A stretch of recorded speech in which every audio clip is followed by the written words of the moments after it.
ભક્તિ સાથે ભક્તિ આવે, દેવગુરુ શાસ્ત્રની ભક્તિ હોય, એની મહિમા હોય, પણ આત્માનું સ્વરૂપ કેમ સમજાય એ સાથે હોવું જોઈએ. સમજ્યા વગર એકલી ભક્તિ કરે તો એક શુભ ભાવ થાય છે, પણ સાચી સમજણ સાથે હોવી જોઈએ.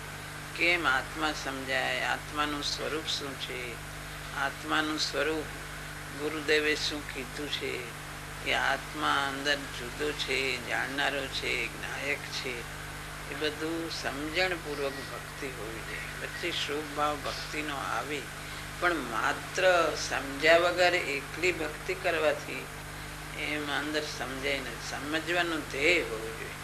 આત્મા નાયક છે, આ એના દ્રવગુણ પર્યાય શું છે, ઉદ્ગળ શું છે, એ બધું તત્વના વિચાર અને તત્વનો નિર્ણય સાથે હોવો જોઈએ.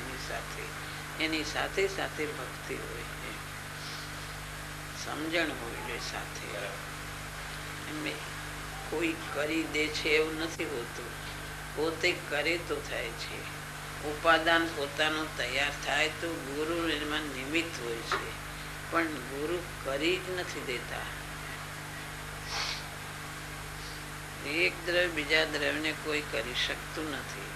પોતાની તૈયારી હોય, પોતાનો પુરુષાર્થ હોય તો ગુરુ એમ માર્ગ બતાવે છે. ગુરુનું સાનિધ્ય, ગુરુના વચનો પોતાને કલ્યાણકારી થાય છે, પુરુષાર્થ ઉપાડવામાં નિમિત્ત થાય છે.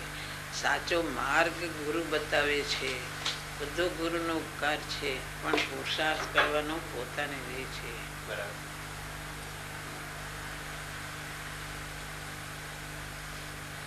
અનંતકાળથી જન્મ મરણ કરતો આવે છે, એમાં એકલું બહારનું કરે છે, અંતરમાં સમજતું નથી.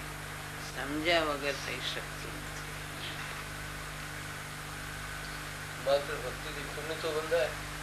પૂર્ણ માત્ર બંધાય છે. પૂર્ણ બંધાય તે ભાવનો અભાવ થતો નથી. એવા પૂર્ણ તો જીવે ઘણી વાર બાંધ્યા છે. અશુભ ભાવથી બચવા માટે શુભ ભાવ ઠીક છે, કે એને ભાવ સારો મળે, કે દેવલોક મળે, કે મનુષ્ય ભાવનો અભાવ થતો નથી. એવા ભાવો તો જીવને અનંતવાર દેવલોક મળ્યો છે, ને અનંતવાર મનુષ્ય ભાવ મળ્યા, બધા ભાવો તો મળ્યા છે. પણ ભાવનો અભાવ માટે તત્વનો વિચાર ને તત્વનો નિર્ણય કરવો જોઈએ. માત્ર એકલા શુભ ભાવ તો પૂર્ણ બંધાય છે. પૂર્ણ બંધાય, પણ ધ્યેય ઊંચું હોવું જોઈએ. પોતે તત્વનો નિર્ણય કરીને મને આત્મા કેમ પ્રાપ્ત થાય તો ઠીક છે. અશુભ ભાવથી બચીને શુભ ભાવમાં આવ્યો, ધ્યેય તો ઊંચું હોવું જોઈએ ને. તત્વનો નિર્ણય તરફ ધ્યેય હોવું જોઈએ. આત્માની પ્રાપ્તિ કેમ થાય એ ધ્યેય હોવું જોઈએ. એ ધ્યેય હોવું જોઈએ. આત્મા કેમ થાય, આત્માથી ને જો આત્માનું પ્રયોજન છે, આત્માની પ્રાપ્તિ જેને કરવી છે, એને ધ્યેય ઊંચું હોવું જોઈએ. મને આત્મા કેમ પ્રાપ્ત થાય, એને એવું મને દેવલોક મળે ને સારો ભાવ મળે, એવું ધ્યેય તો ધ્યેય કઈ બરાબર નથી.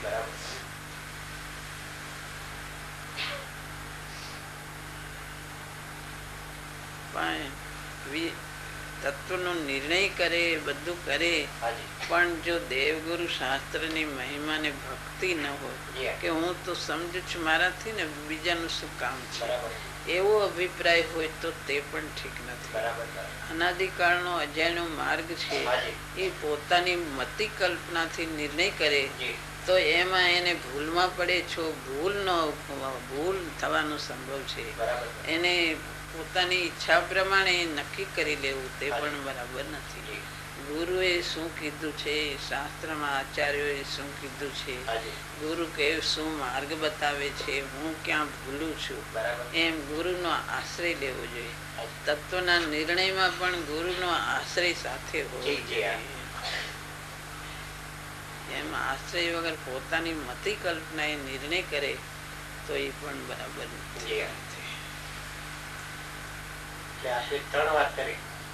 એક તો ગુરુનો આશ્રય પણ જોઈએ, બીજું ધ્યેય ઊંચું આત્માનું જોઈએ, અને પુણ્ય ભાવ આવે છે જો એ નથી આવતા એમ માને તો પણ ખોટું છે, તો ખોટું. અને એને એમાં જ અટકી જાય તો પણ એનું કલ્યાણ થતું તો નથી. કલ્યાણ થતું નથી.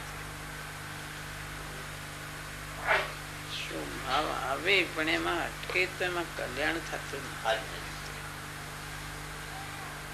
ગુરુ શું માર્ગ બતાવે છે એમ ગુરુનો આશ્રય આવવો જોઈએ. જી હા.